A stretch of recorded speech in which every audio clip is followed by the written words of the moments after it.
What's up, Rob Hope? How you Matthew doing? Smith. Well, we're here with Rob Hope today from Email Love. We've already done one episode, and now we're on to our second with him. And we really appreciate you being here, man. Thanks. Yeah, thanks for having me, man. Like, I'm enjoying the series. I'm definitely learning something from every episode. So yeah, just grateful for the invite.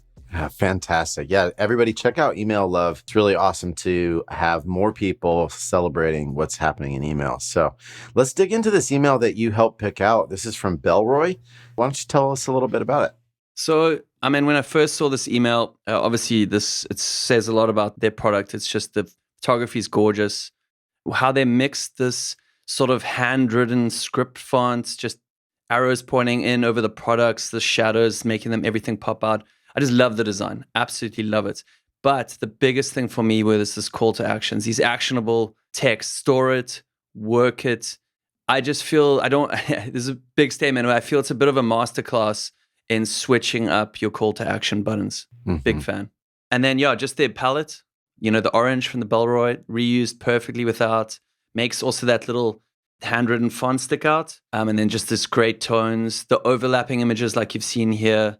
It's just a great looking email. Obviously there's a lot of images here used, not a lot of live text, but I feel like, it's remarkable. The people subscribing, could you go as far as saying they expect it and they just want to see beautiful product imagery mainly? Very cool. Yeah, Very lots cool. going on in this email, I think. Yeah. Matt Helbig, what do you think, man? The all image thing is kind of a bummer, but when you have these product shots and this gorgeous photography, you definitely want to use images.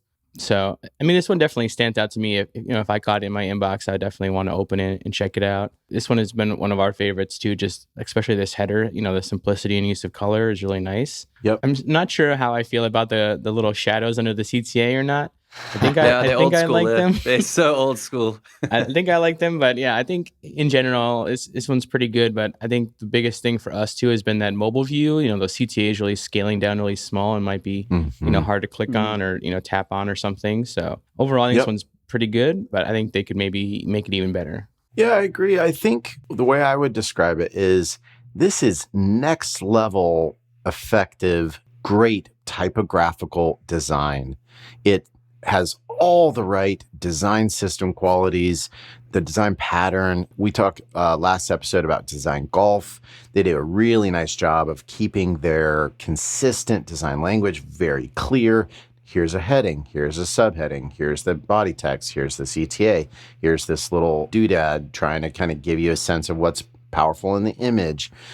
Boom, we repeat it. Boom, we repeat it. They've got all of these qualities that the design feels really right. It's interesting. Like they have shadows here. My guess is because they've used shadows in their photography. So they're doing what I call repetition and variation within a design and maintaining that ethic of the visual, right? So it really feels connected. Everything feels like it's part of the same family, and that works really, really well. That said, technically speaking, this needs improvement. So, for instance, this works right up front. I can't read wallets, bags, accessories, and new releases on mobile. I know that it's here, but my eyes aren't fantastic. These glasses that I wear, man, I need them desperately. Even the text down here where it says set yourself up, the subtext, it's getting small. And, again, I understand why people do this.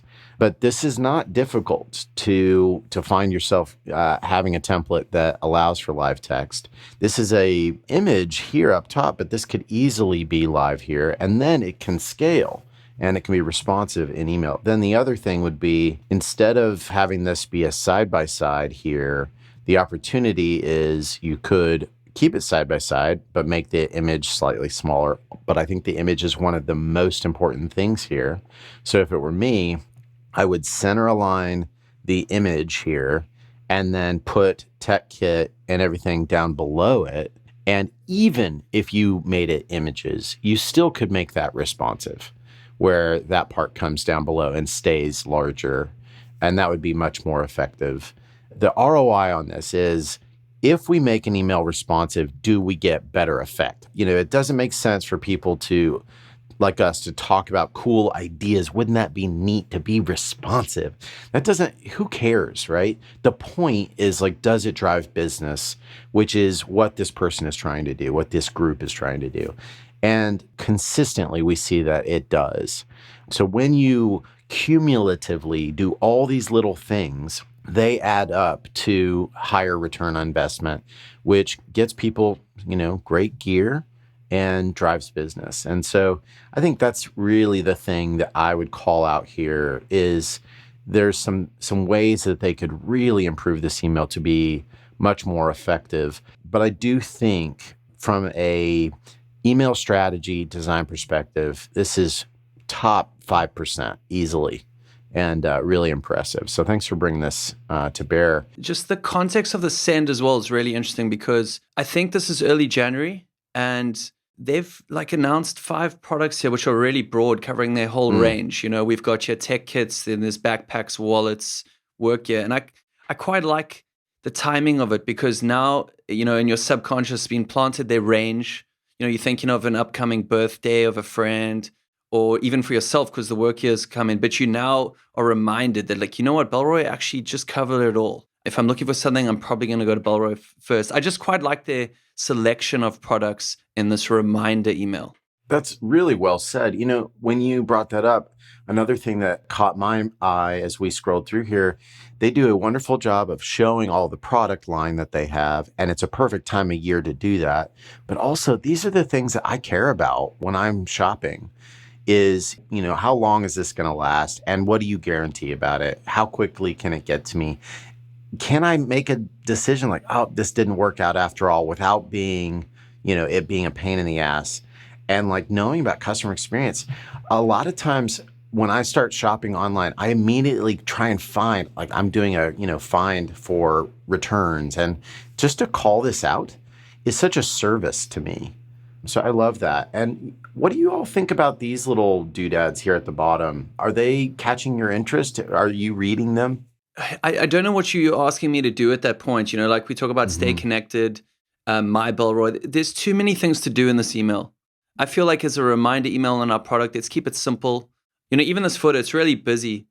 Social icons at the bottom. It's a repetition of what you've just said in the first column of stay connected. If anything, I would end the email with a testimonial or something from someone who I can relate to, maybe a owner of an agency. And he's when it comes to thinking of new products for my team, Bellroy is the first place I look at. I mean, and then I would probably in the testimonial is just highlight one of the things here. So 3-year warranty or the fast shipping or the easy returns.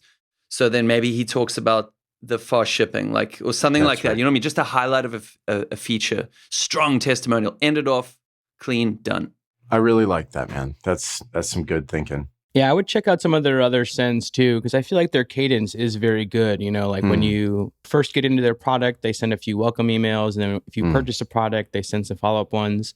So I think this is a brand definitely watch. And I really like their use of color and branding. It makes each of their emails kind of stand out from each other too. Beautiful. Brilliant. Cool. Well, happy Friday, everybody. Happy Friday, Email Geeks. And keep those submissions coming. We are working on some features which will let people know a little more clearly when they've not been accepted, why. So we know that's a big ask. Thanks for all your patience as we continue to work on this project. We really appreciate everybody. Ciao. Talk soon. Bye. If you have any feedback on the series, please leave a comment down below. Hit subscribe to keep up with future episodes. Thank you for giving a listen and letting our sponsors know you love really good emails.